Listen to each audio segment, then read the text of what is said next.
এত বুদ্ধিজীবী আর আলিমদেরকে বিদ্বেষী নাস্তিক মুরতাদ ব্লগাররা আলিমদেরকে তো দেখতেই পারে না। কথা কম ঠিক কিনা?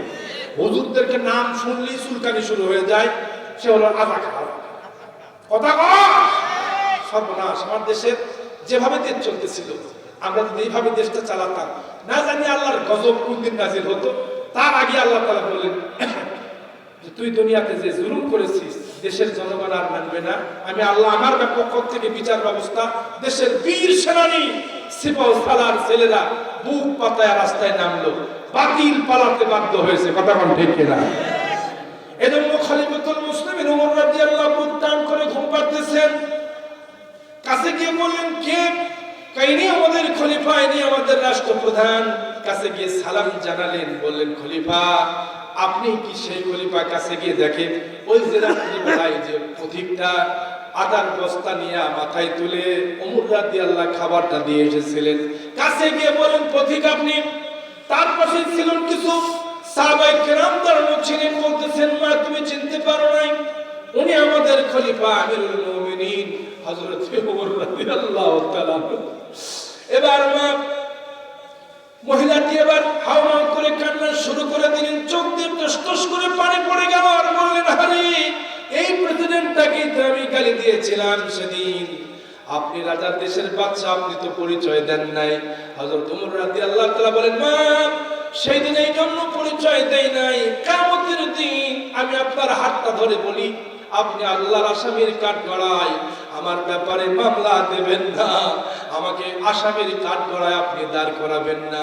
খাদ্য দিতে দেরি হয়েছে, আবার আপনাকে বলেছিলাম আবার যদি আটা শেষ হয়ে যায় আসবেন, মনে হয় আপনার আটা শেষ হয়েছে, এখনই চলেন বাইতুল মাল থেকে আর এক বস্তা আটা আমি মাথায় তুলে আপনার বাড়ি পর্যন্ত পৌঁছাইতে চাই। প্রভু তুমি বলেছ রাসূল দিবে না, বলনি দিবে না ওমর, বলনি দিবে না হামজা তারিক, খালিদ বিজয় সমর। আল্লাহু আকবার। প্রভু তুমি বলেছ রাসূল দিবে না, বলনি দিবে না ওমর, বলনি দিবে না হামজা তারিক, খালিদ বিজয় সমর। পৃথিবীর দিকে দিকে শুধু হাহাকার। কষ্ট হচ্ছে আপনাদের?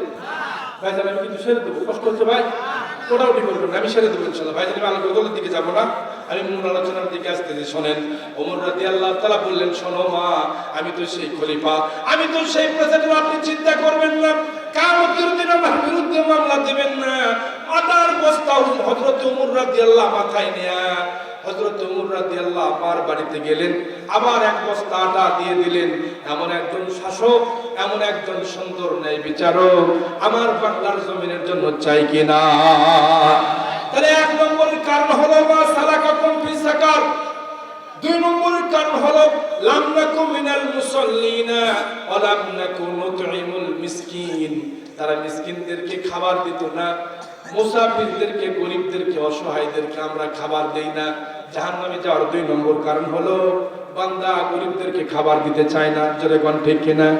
কিন্তু বাংলাদেশে যদি একবার স্টেট ক্রাইম হয়ে যায়, যাকাত ভিত্তিক যদি দেশের ভিতরে অর্থনীতি চলে, এই দেশে কোনো দুর্নীতি থাকবে না, যাকাতের মালগুলি গরিব তার ঘরে গিয়ে পাবে, কোনো প্রকারের চিন্তা থাকবে না। ওমর রাদিয়াল্লাহু পরে আরেকজন প্রেসিডেন্ট হয়েছে, দ্বিতীয় ওমর, নাম হলো উমর ইবনে আব্দুল আজিজ। হুজুর তাই না? জি। আর হুজুর আলোচনা শুনতেছে খুব কান টান করে, কারণ ওয়াজ হচ্ছে সব একদম ডাইরেক্ট উপযোগী ওয়াজ। কথা কোন ঠিক কিনা? কষ্ট হচ্ছে আপনাদের? দ্বিতীয় ওমর নাম হলো উমর ইবনে আব্দুল আজিজ। তার সময়ে দেশ পরিচালনা করেছেন কিভাবে শুনবেন না ইনশাআল্লাহ। কিভাবে তিনি দেশ পরিচালনা করেছেন, সেই দেশের সময়ে মানুষ একই সাথে রাজধানীতে থেকেছেন, গরিব মিসকিন দুস্থ পরিবার সবাই একসাথে থেকেছেন, গরিবের দ্বারে দ্বারে খাবার পৌঁছে গেছে, আটার বস্তা তার বাড়িতে চলে গেছে, কোনো প্রকারের মানুষের অভাব অনটন ছিল না। এই জন্য মানুষের যাকাতের টাকা, মানুষের সদকার টাকা, মানুষের উসুলের টাকা গরিবের দ্বারে দ্বারে ঘুরে ঘুরে মানুষ দিত। একজন ব্যক্তি কিতাবের ভিতরে এসেছে, ওমর ইবনে আব্দুল আজিজ রাহমাতুল্লাহি আলাইহির যুগে বড় একজন ধনী মানুষ এক বস্তা টাকা নিয়ে তিনি রাস্তা দিয়ে হাঁটতেছেন, হাঁটতে হাঁটতে খুঁজতেছেন একজন সাইল, তাকে দেওয়া যায় কিনা জাকাতের টাকা। আমাদের দেশে জাকাতের টাকা যখন দেয় তখন শাড়ি লুঙ্গি এরকম করে গাঠটি গোল করে দিয়া পত্রিকার নাম ছাপা দিয়ে বলে আমি একজন বড় দাতা, তোমরা আমার বাড়িতে চলে আসবে।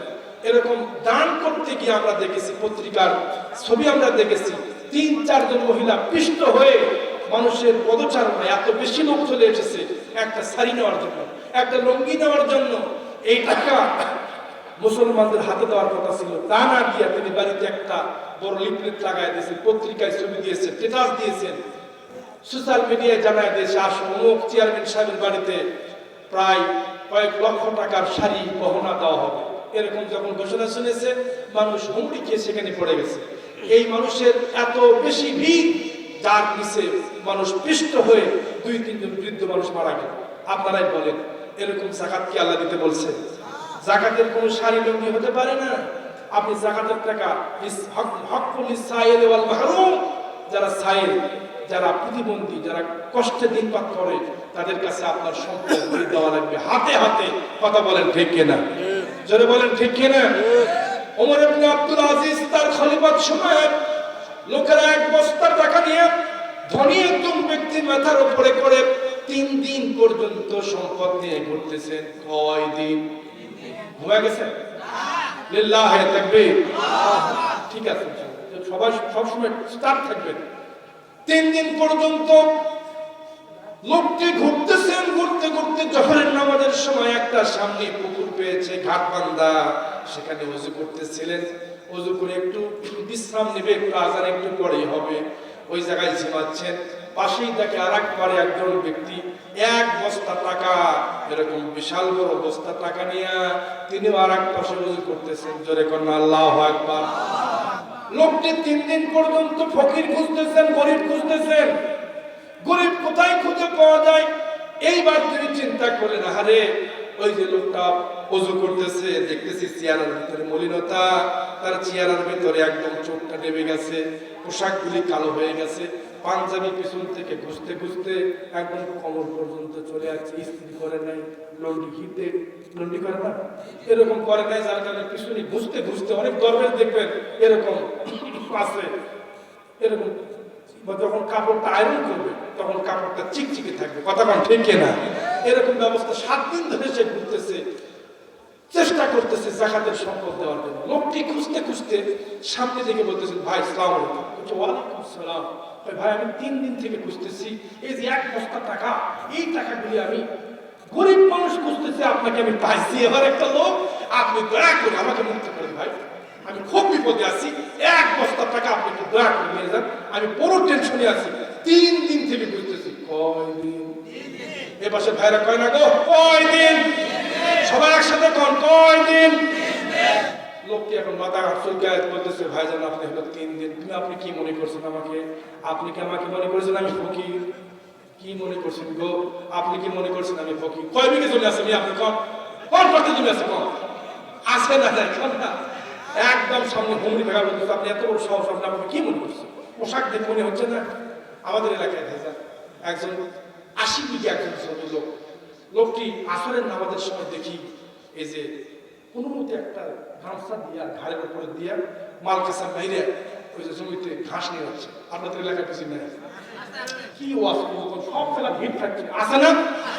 তো ভক্তি কোনো উঠে আলের জমিতে আসে, উনি কোনো মতে নামাজ পড়তেছে, নামাজের সময় হয়েছে, বেলা ডুবে যায় অবস্থা, এই সময় ঘাড়ের উপর মনে করেন গামছাটা দিয়া ওই আইলের ভিতরে, আইল পর্যন্ত আপনাদের কি বলে, 2 জমির যে মাঝখানে যে একটা মোটা জাঙ্গাওয়ালা, একটু বড় একটা আইলওয়ালা জমি, এর উপরে বেচারা উঠিয়া এত জোরে মারতেছে, পিকআপ মেরে আসে না, মানে সময় কম, এদিকে বেলা ডুবতেছে, এদিকে মারতেছে, তাড়াতাড়ি নামাজ শেষ করতেছে। আচ্ছা, এত জোরে নামাজ পড়লে ফেরেশতারা কলম কামড়ায়, আল্লাহ সব লেখো না, গুলো লেখো, আল্লাহ তুমি কো, আল্লাহ কি রাগ করতেছেন আজকে? কারণ এরকম নামাজে আমি মসজিদে অনেকে দেখেছি ভাইজান। আমি মধুপুরে নামাজ পড়তেছিলাম, এই যে মাগরিব এশা পড়ে, এশা পড়ে আসুন না, এশার নামাজ পড়ে আমি যখন রওনা দিলাম, দেখলাম অনেক মুসল্লি আছে, ঠাস ঠাস করে উঠে আর বসে। আমার এলাকায় একজনকে জিজ্ঞেস করলাম, ভাই যে এই লোকটা এত দ্রুত নামাজ পড়লো কারণ কি? বলছে হুজুর জানেন না খবর কি? বলছে ওই লোকটা দোয়া কালাম সুবহানাল্লাহ আলহামদুলিল্লাহ যা জিকির টিকির আছে সুবহান রাব্বিয়াল আলা সুবহান রাব্বিল আযীম এগুলি সব বাড়ি থেকে করে আসে, আর সেখান থেকে ঠিক মারে আর চলে আসে না। এরকম নামাজ কি চলবে? জোরে কথা। এরকম নামাজ কোনো মুসল্লি যদি পড়ে ফেরেশতারা কলম কামড়ার আল্লাহ কি লেখবো, আল্লাহ এই বান্দা যা করতেছে আল্লাহ কি লেখবো, আল্লাহ এক সওয়াব দিব না গুনাহ দেবো, আল্লাহ তুমি কও বিপদ আছে না নাই? এরকম লোক ঘাড়ের উপরে রুমাল না দিয়া ছোট্ট একটা গামছা দিয়া লোকটি নামাজ পড়ে উঠে আসতেছে। একজন জিজ্ঞেস করতেছে ভাই আপনি এই যে নামাজ পড়লেন আপনার কি কাপড় চোপড় নেন? 80 বিঘা জমি আমার রে, 80 বিঘা জমি, আপনি কি মনে করেন আমাকে ফকির মনে করছেন? তো আপনার ইয়ে করতে হবে, একটু সুন্দর জামা থাকবে, স্ত্রী করে একটা জুব্বা পড়বেন, পাঞ্জাবি পড়বেন, সব আছে, কোথায় রাখছেন? আচ্ছা আলমারির ভিতরে যদি আপনি সিন্ধুকের ভিতরে যদি আপনি কাপড়ের বস্তার করে আপনি যদি রাখেন, আমাদের মা বোনেরা এত পরিমাণ কাপড় কিনি, আমাদের এলাকায় দেখেছি একটা রুমাল রাখার শোকেসের যেখানে কাপড় রাখে এখানে কি বলেন আপনারা? শোকেসের ভিতরে একটা রুমাল, ছোট্ট একটা রুমাল, হাত রুমাল রাখার জায়গা নাই। অথচ এই মায়েরা স্বামীদেরকে বলে আমার স্বামী আমার কিচ্ছু দেয়, কিছুই দেয় না, জীবন শেষ আছে না না? আজকে 3 ঘন্টা ওয়াজ করে ওয়াজ করে যুক্ত করছে, কারণ সময় আমার দেবী বলতেছে 12:30 বাজে যাচ্ছে, 12টা পার হয়, আমাকে আপনি 11টা দিতে দিচ্ছেন, কিন্তু আলোচনা কিভাবে আমি করবো দেখছেন? আগামীকাল আমার মাহফিল আসে ভাইজান, কষ্ট হচ্ছে আপনাদের। আমি আজকে ওয়াজটা 2টা পয়েন্ট মাত্র বলেছি। মা সালাকাকুম ফি সাকার, 1 নম্বর জাহান্নামে যাওয়ার কারণ হলো লাম নাকুম মিনাল মুসাল্লিন, নামাজ পড়ে না, নামাজই ছিল না। আল্লাহ কিয়ামতের দিন ডেকে বলবে যে নামাজ পড়, ও এখন রুকু করতে চাবে, কোমর তো আর বাঁকা হবে না, আল্লাহ বলবে কোমর সরকা কর, হচ্ছে আল্লাহ কোমর তো আর কথা শুনতেছেন, সেদিন কি করবে? কে আপনাকে বাঁচাবে? কথা বল ঠিক কিনা? 1 নম্বর কারণ হলো নামাজ পড়ে নাই। 2 নম্বর কারণ হলো লাম নাকুম তুইমুল মিসকিন, গরিবদেরকে খাবার দেয় নাই, অর্থ দেয় নাই। সম্পদ যিনি দিয়েছেন তিনি কে? আবার সম্পদ যিনি কেড়ে নিতে পারে না 1 মুহূর্তের মধ্যে তিনি কে?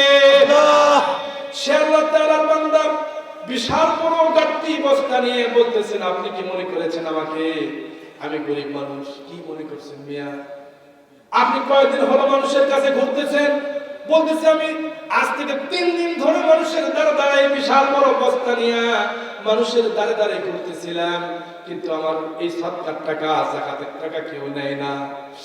লোকটি চোখের পানি ফেলে বলে ভাইজান শোনেন, আপনি মাত্র 3 দিন, আমি আজ থেকে 1 সপ্তাহ হয়ে যায় যাকাতের টাকা নিয়ে বড় বিপদে আছি। এই সম্পদগুলি গরিবের, এই সাইরে ওয়াল মাহরুম, যারা গরিব মানুষ, দুস্থ মানুষ, অসহায় মানুষগুলি, এদের দ্বারে দ্বারে পৌঁছানোর জন্য আমার দায়িত্ব ছিল। আমি সেই টাকাগুলি আল্লাহ রাস্তায় দিতে চাই, কিন্তু আমি তো পারলাম না ভাইজান। 7 দিন হয়ে যায় এই বস্তা টাকা নিয়ে আমি ঘুরতেছি, আর আপনি আমাকে বলতেছেন আমি গরিব। আমার মাথা ঠিক আছে মিয়া? আল্লাহ আকবার কোন? কিভাবে দেশ চালাচ্ছেন যে দেশের ভিতরে যাকাতের টাকা নেওয়ার মতো সম্পদ কোন গরিব মিসকিন খুঁজে পাওয়া যায় না।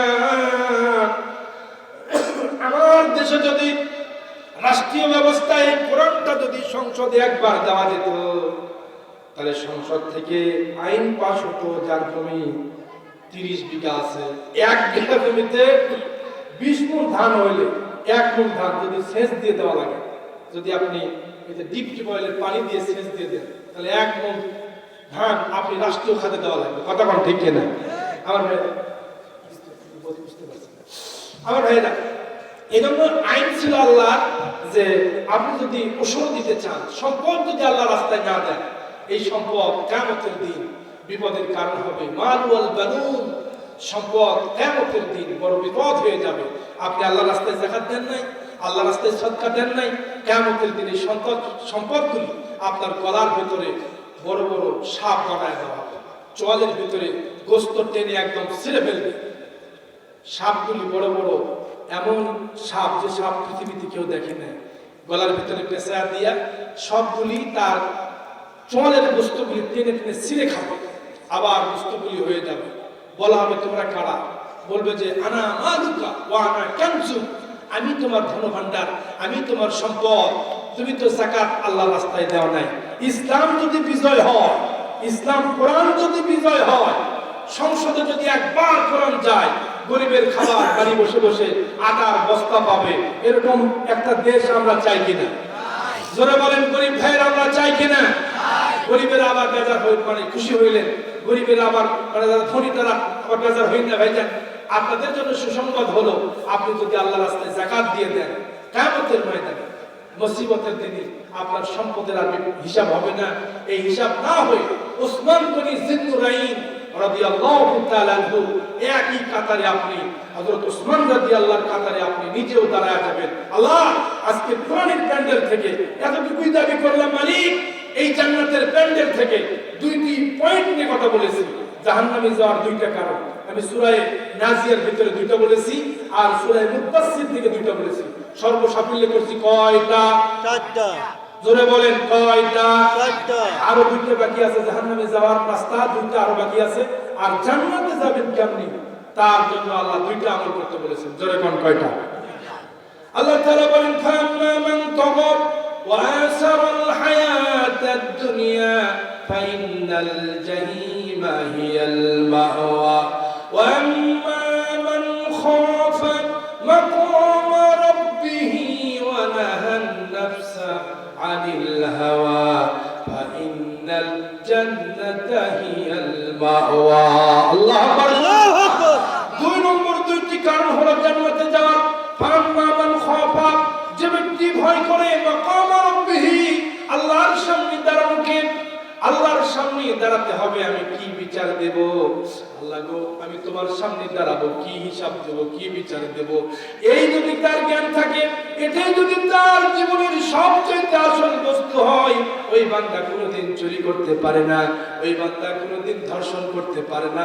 আমার দেশে 100 ধর্ষণ করে মিষ্টি বিতরণ করে বিশ্ববিদ্যালয়ে, এরকম দুশ্চরিত্র বান্দা আল্লাহর জমিনে আর কোনোদিন হতো না। জোরে কোন ঠিক কিনা?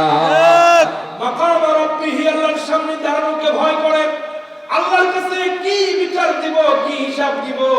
বনি ইসরায়েলের একজন লোক এত পরিমাণ বেশি ইবাদত করেছে, আল্লাহর সামনে কিয়ামতের দিন দাঁড়ায় যাবে, আল্লাহর কাছে বলবে, আল্লাহ আমাকে আপনি জান্নাত তাড়াতাড়ি দেন। চিন্তা করেন ইবাদত কেমন করছে, যে আল্লাহ বলছে বান্দা কি ইবাদত করছে, আল্লাহ একটা মিনিট না আমি ইবাদত করি। ভাইদের কষ্ট হচ্ছে আপনাদের, আমি শেষ করে দিচ্ছি। দেখেন, এই যে বনি ইসরায়েলের লোকটি আল্লাহর সামনে দাঁড়ায় বলবে, আল্লাহ আমি তো ইশরাক করেছি, আওয়াজ করছি, 24 বার হজ করছি, আল্লাহ এরকম আমাদের দেশে অনেক হাজি অনেকবার হজ করছে। হজরত দিয়ে বলতেছে, আমি কি কি দেখলো হুজুর, এই দেখছি সেই দেখছি, হায় হায় পাহাড় দেখছি, এই করছি সেই করছি, এরকম গল্প মারে কেন? আপনি এত গল্প করতে কেন গেছেন? এত গল্প দরকার নাই তো। আপনি হজ করবেন কমপ্লিটলি একবার, জোরে কোন কয়বার, আর বাকিবার আসার পরে আপনি করেছেন, আল্লাহ আপনার সম্পদ দিয়েছে, আপনি যাবেন, সমস্যা নেই। তবে এত গল্প মারার দরকার নেই, গরিবেরা তাতে মন খারাপ করে। কথা বল ঠিক কিনা? আল্লাহ গরিবদেরকে যাওয়ার তৌফিক দান করুক, আমিন বলেন। যাদের সম্পদ আছে তারা পারবেন না, আল্লাহ কবুল করুক, আমিন বলেন। বনি ইসরাইল লোকটি বলল, আল্লাহ আমি অনেক ইবাদত করেছি, আমাকে জান্নাতটা দিয়ে দাও। আল্লাহ বললেন, তাই নাকি? বলতেছে, হ্যাঁ আল্লাহ আমাকে দিয়ে দেন, তাড়াতাড়ি আমি জান্নাতে চলে যাব। কি আমল করছো? আল্লাহ দেখেন, ইশরাক আমল কাজ সব করছি আমি, কোনো আমল আমার বাদ নেই, সব করছি আল্লাহ। আল্লাহ বলবেন, সামনে আসো, তোমার জীবনে যা আমল করেছো এই আমলটা এক পাল্লায় ফেরেশতাদেরকে বলা হবে, আমলের এক পাল্লায় উঠায়া দাও। আর আমি আল্লাহ তাআলা ওই বান্দাকে অনেক নিয়ামত দান করেছি, তার ভিতরে উত্তম একটি নিয়ামত হলো চোখ। এই চোখটা একটা খুলে দাও, একটা চোখ খুলে একটা পাল্লায় দাও, আর একটা কানা চোখ দিয়ে ওকে দেখতে দাও, আমলের পাল্লা। এবার পাল্লায় যখন তোলা হবে, আল্লাহর নিয়ামতের একটা চোখ দিয়ে বান্দা দুনিয়াতে দেখেছে, চোখের মতো দামি আর কি আছে রে বান্দা। এবার চোখটা এত দামি হবে, আমলের পাল্লাটা ভারী হয়ে যাবে, চোখটা ভারী হয়ে যাবে, আমলের পাল্লাটা শূন্যই উঠতে থাকবে। এবার বান্দা বলবে, আল্লাহ হইল কি এটা আমার? আমি তো কানা চোখ দিয়ে দেখতেছি, আমার আমল নামা তো একদম জিরো হয়ে গেছে, আমি কি করলাম? আল্লাহ বলেন, বান্দারে আমার রহম ছাড়া তোর ইবাদত দিয়া আল্লাহর জান্নাতে যাইতে পারবা না, ঠিক না? আল্লাহ বলেন, এত বড় বেশি বাহাদুরগিরি দেখাইও না। আমি আল্লাহ যদি তোমার প্রতি রহম না করি, দয়া না করি, তুমি বাঁচতে পারবা না। এজন্য বাহাদুরি করে দুনিয়াতে জীবন যাপন করিও না। যা আমল করেছো আল্লাহর কাছে সুপর্দ হও, বলো আল্লাহ আমি যা করেছি তুমি কবুল করে নাও, জোরে কোন আমিন। রোজ হাসরে আল্লাহ আমার করোনা বিচার, আল্লাহ করোনা বিচার, আল্লাহ আকবার। রোজ হাসরে আল্লাহ আমার করোনা বিচার, আল্লাহ করোনা বিচার। বিচার চাহি না আমি, চাই শুধু দয়া তোমার, আল্লাহ চাই শুধু দয়া তোমার। রোজ হাসরে আল্লাহ আমার করোনা বিচার, আল্লাহ করোনা বিচার, জোরে কোন আমিন। আমরা বিচার চাই আল্লাহর কাছে, আল্লাহ তুমি বিচার দিয়ে আমাদেরকে জান্নাত দিও না, তাহলে বিপদে পড়ে যাবো। আল্লাহ দয়া করে আপনি রহম করে আপনি আমাকে জান্নাত দেন, তাহলেই তো জান্নাত পেয়ে দেব। কথা কোন ঠিক কিনা? তাহলে আমি একটা বললাম আর একটা রেখে দিলাম। আম্মান খাফা মাকাম রাব্বিহি, আল্লাহর সামনে দাঁড়াতে গেলে আল্লাহকে ভয় করতে হবে। জোরে কোন কি করতে হবে? আমি কি করব আল্লাহ, কি আমল করব, কি নিলে আমি ভালো আমল নিলে জান্নাতে যাব। মাকাম রাব্বিহি, যদি আল্লাহর সামনে দাঁড়ানো কোনো বান্দা ভয় করে, এই ভয় করার কারণে আল্লাহ তাআলা তাকে জান্নাতে দুইটা জান্নাত দেবে। জোরে কোন কয়টা? সূরা আর-রহমানে আল্লাহ বলেছেন ওয়ালিমান খাফা মাকাম রাব্বিহি জান্নাতান, দুইটি জান্নাত। জোরে বলেন কয়টা? দুনিয়ার থাকতেই দুইটি জান্নাত পাইবেন। আল্লাহ আমাদেরকে কবুল করুন, জোরে বলে আমিন। আমি যে আলোচনা করেছি আজকের আলোচনা থেকে আমরা কি শিখলাম? জোরে বলেন। সূরা নাজিয়া থেকে আমরা 4টি পয়েন্টে কথা বলেছেন। জোরে কোন কয়টি? আমি যা তাফসীর করেছি তা আবার ভাঙায় দিচ্ছি। 1 নম্বরে জাহান্নামে যাওয়ার দুইটা কারণ। জোরে কোন কয়টা? জোরে বলেন কয়টা? ফাম্মান তাগা ওয়া আসারাল হায়াতাদ দুনিয়া, দুনিয়ার জীবনকে আসল মনে করা, আর দুনিয়াতে মাকাম রাব্বিহি ওয়া নাহান নাফসা আনিল হাওয়া, আর মন যা চায় তাই করছে। এই দুইটা কারণ, দুনিয়াতে আসল টাকা মনে করা আর মন যা চায় তাই করা দুনিয়াতে। এই দুই কারণে জাহান্নামে যাইতে হবে। জোরে বলেন কোথায় যাওয়া লাগবে? আর সূরা জাহান্নামে যাওয়ার আরেকটা কারণ 4টি, তার ভিতরে দুইটা বলেছি সূরা মুদাসসির থেকে। 1 নম্বরে বান্দা নামাজ পড়ে নাই। জোরে কোন কি করে নাই? নামাজ পড়ে নাই। 2 নম্বরে মুতঈমুল মিসকিন, গরীব মিসকিনদেরকে খাবার দেয় না। এই দুই কারণ জাহান্নামে যাওয়ার। আরো 2টি কারণ আছে, আর জান্নাতে যাওয়ার আরেকটা কারণ আছে। এই সর্বসাফল্যের মোট আমি আলোচনা করেছিলাম, শেষ করতে পারলাম না। কষ্ট পাইলেন? রাগ করলেন ভাইরা? টাঙ্গাইলে ভাইরা কি রাগ করলেন? আমরা আল্লাহর জান্নাতে যাইতে চাই কিনা? জোরে বলেন। কারা কারা চায় না হাত তোলেন। কি গো, তো সবাই সচেতন। মারহাবা কর। টাঙ্গাইলবাসীকে ধন্যবাদ জানায় না জানায় পারলাম না, কারণ এতক্ষণ 3-4 ঘন্টা 2 ঘন্টা ওয়াজ শোনার পরে আপনাদের মতলব সব মাথা ঠিক আছে, মেমোরি ঠিক আছে। আল্লাহ কবুল করুন, জোরে খান আমিন। আজকের মাহফিল আল্লাহ তুমি